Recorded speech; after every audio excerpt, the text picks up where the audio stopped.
Assalamualaikum warahmatullahi wabarakatuh. Bismillah, alhamdulillah, Allahumma salli ala Sayyidina Muhammad wa ala ali Sayyidina Muhammad. Rabbi syrah li sadri wa yassir li amri wahlul uqdatam min lisani yafqahu qawli amma ba'du. Teman-teman semua kelas 8 yang mudah-mudahan selalu dalam keadaan sehat dan selalu dalam keadaan ada dalam lindungan Allah Subhanahu wa taala. Puji syukur alhamdulillah kita panjatkan pada Allah Subhanahu wa taala. Kita masih diberi kesempatan untuk belajar pada hari ini, yakni dalam mata pelajaran bahasa Indonesia bersama saya Pak Didin Nurjaya. Baik, sebelum kita mulai pembelajaran hari ini, teman-teman, alangkah baiknya kita mulai dengan membaca doa terlebih dahulu. Ikuti instruksi yang Bapak sampaikan.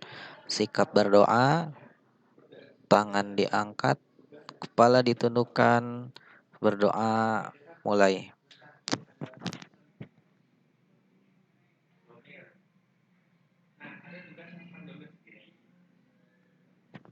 Selesai. Kita mulai pembelajaran hari ini dengan membaca basmalah bersama-sama. Bismillahirrahmanirrahim.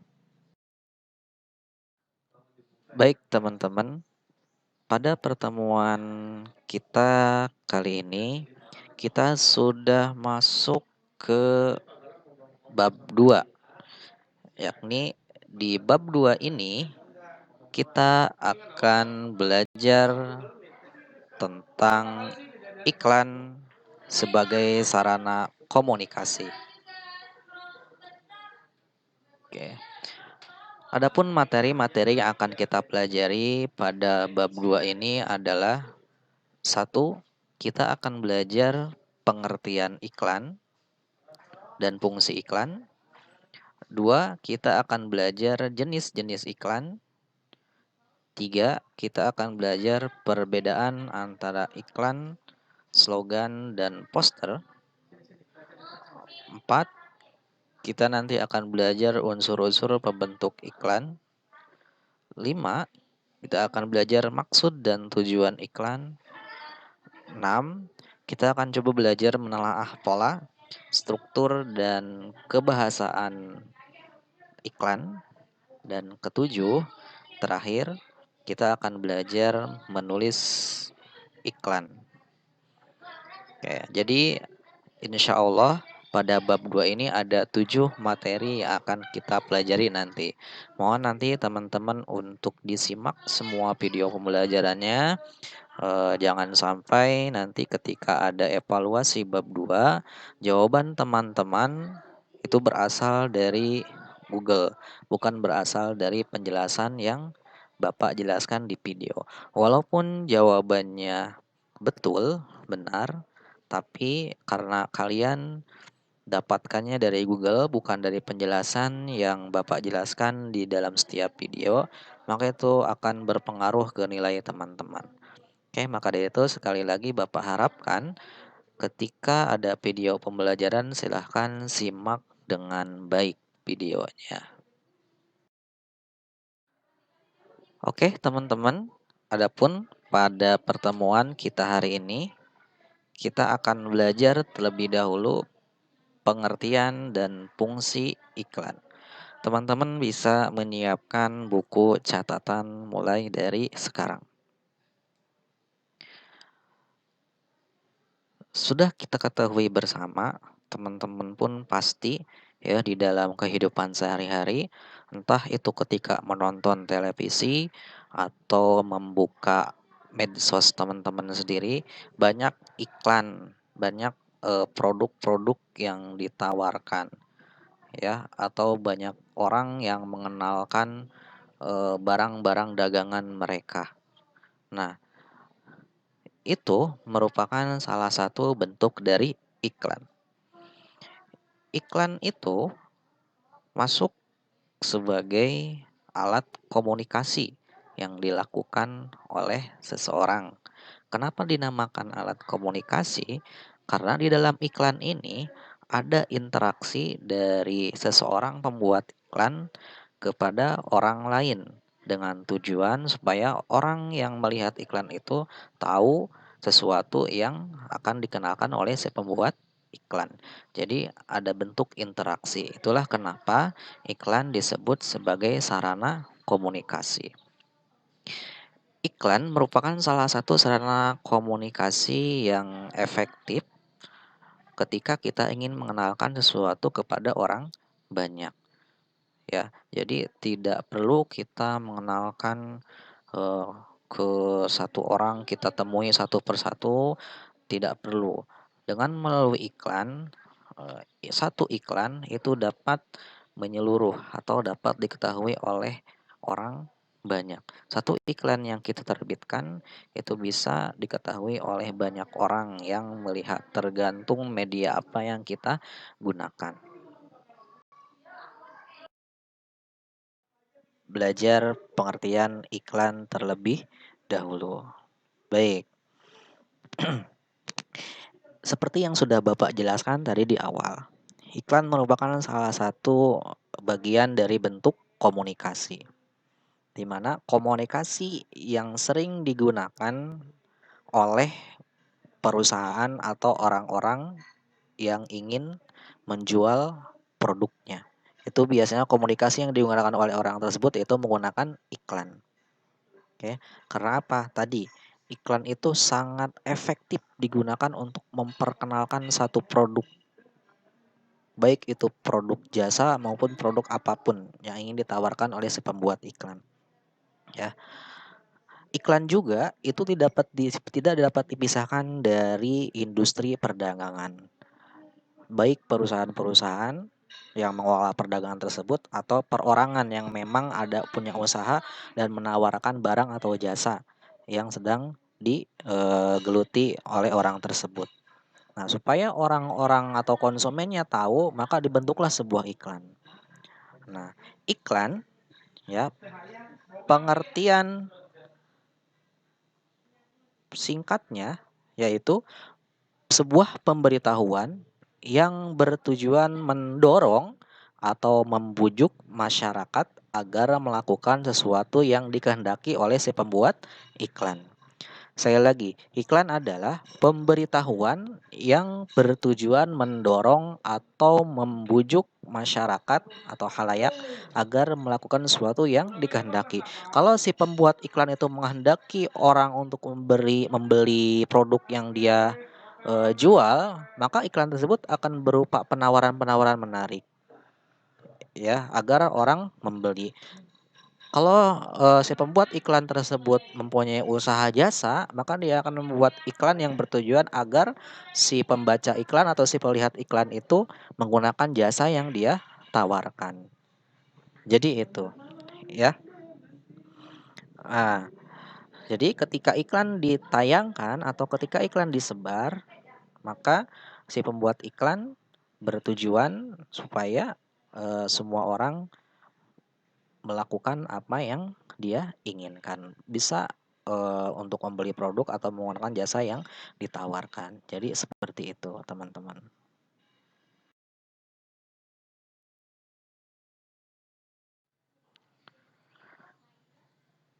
Oke, teman-teman semua, setelah kita tadi membahas pengertian iklan, kita sekarang masuk ke bagian fungsi iklan. Oke, dengan karakteristik iklan seperti yang Bapak jelaskan tadi, ya, di mana iklan itu bertujuan untuk membujuk masyarakat agar tertarik pada barang dan jasa yang ditawarkan, ya. Maka, iklan juga dapat diartikan sebagai pemberitahuan agar masyarakat tahu akan produk dan jasa yang ada pada si pembuat iklan. Pada umumnya, iklan disampaikan banyak melalui media. Bisa itu melalui media massa, ya, contoh seperti televisi, radio, koran, atau sekarang di zaman modern ini bisa, dengan menggunakan Facebook, ya, atau Instagram, atau melalui toko-toko online ya, seperti Lazada, Tokopedia dan sebagainya. Oke, banyak iklan itu bermunculan. Intinya si pembuat iklan itu berarti selain ada punya produk dan jasa yang benar-benar menarik, maka si pembuat iklan ini benar-benar dituntut harus kreatif agar iklannya menarik untuk dilihat oleh masyarakat luar. Nah, adapun fungsi iklan menurut beberapa yang mengeluarkan iklan tersebut atau menurut beberapa kepentingan yang mengeluarkan iklan ada beberapa eh, perbedaan-perbedaan menurut orang yang mengeluarkan iklan tersebut. Yang pertama, jika yang mengeluarkan iklan tersebut perusahaan bisnis komersial, ya, maka fungsi iklan tersebut yaitu untuk menjual barang dan jasanya. Oke, contoh seperti perusahaan komersial itu ruang guru. Ya, walaupun emang dia basicnya pendidikan, namun ada jasa yang dia jual. Oke, maka tujuannya untuk menarik perhatian masyarakat untuk menggunakan jasa yang dia tawarkan. Itu fungsi iklan untuk perusahaan bisnis atau komersial. Terus bagi perkantoran, fungsi iklannya itu untuk apa? Untuk mendapatkan karyawan. Perlu teman-teman ketahui, yang namanya iklan itu bukan hanya berhubungan dengan jual beli. Namun ketika kita membutuhkan seseorang untuk melakukan sebuah pekerjaan, maka iklan pun dapat kita gunakan ya. Contoh ini tadi yang sudah Bapak jelaskan bagi perkantoran ya, terkadang ada satu buah kantor yang memang benar-benar sedang membutuhkan pegawai, maka dia menggunakan iklan, dia sebarkan pamflet, entah itu di media sosial atau pengumuman-pengumuman yang dipasang di tempat umum untuk mendapatkan para para calon karyawan. Jadi gitu. Terus bagi pemerintah ya, kalau misalkan iklan tersebut dikeluarkan oleh pemerintah, maka fungsi iklan tersebut untuk menyebarkan informasi dan memberikan layanan kepada masyarakat. Oke, biasanya ini berhubungan dengan layanan-layanan atau program-program yang dikeluarkan oleh pemerintah. Misalkan di masa pandemi ini, ya kita banyak menemukan bahwa kita harus selalu melaksanakan physical distancing atau memakai masker ya, tidak lupa untuk mencuci tangan. Itu merupakan iklan yang dikeluarkan oleh pemerintah bukan untuk komersil tapi untuk menyebarkan informasi dan memberikan layanan kepada masyarakat. Adapun fungsi iklan bagi perorangan ya, bagi orang-orang yang memang tidak berjualan ya, maka fungsi iklan itu dapat membeli dan menjual barang. Contoh kita sebagai perorangan ya, kita mau membeli sesuatu nih, kita butuhkan barang sesuatu, maka kita tinggal posting di medsos misalkan. Sedang dibutuhkan eh, notebook untuk bekerja.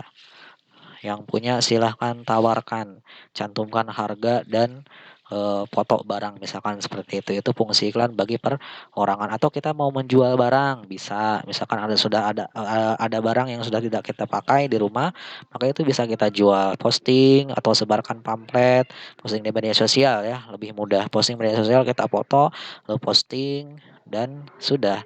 Itu adalah fungsi iklan bagi perorangan. Jadi sekali lagi, fungsi iklan itu dibagi menjadi empat macam. Ada fungsi iklan bagi perusahaan bisnis komersial, ada fungsi iklan bagi perkantoran, ada fungsi iklan bagi pemerintah, dan ada fungsi iklan bagi perorangan.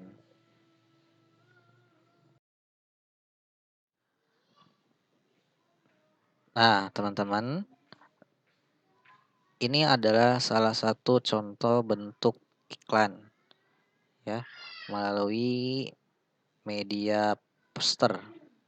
Oke, di sini ada keterangan nama produk yang diiklankan, yaitu Indomie. Bapak kurang tahu ini pada tahun berapa ya, Bapak juga belum ngalamin iklan ini. Eh, di sini ada keterangan supaya lebih menarik perhatian konsumen, praktis dan ekonomis, terus ada kata-kata lezat dan nikmat. Ini semua dicantumkan tujuannya adalah untuk menarik konsumen supaya membeli produk yang diiklankan. Nah, hematkanlah waktu Anda dengan Indomie, makanan nasional penuh gizi. Nah, ya, Bapak bukan sedang promosi Indomie ya. Ini contoh saja. Contoh kata-kata yang digunakan supaya lebih menarik perhatian. Oke, jadi seperti itu. Jadi kalau kalian nanti membuka sebuah usaha, entah itu jasa atau makanan, bisa kalian membuat iklan dengan mencantumkan produk kalian serta kata-kata yang menarik seperti itu.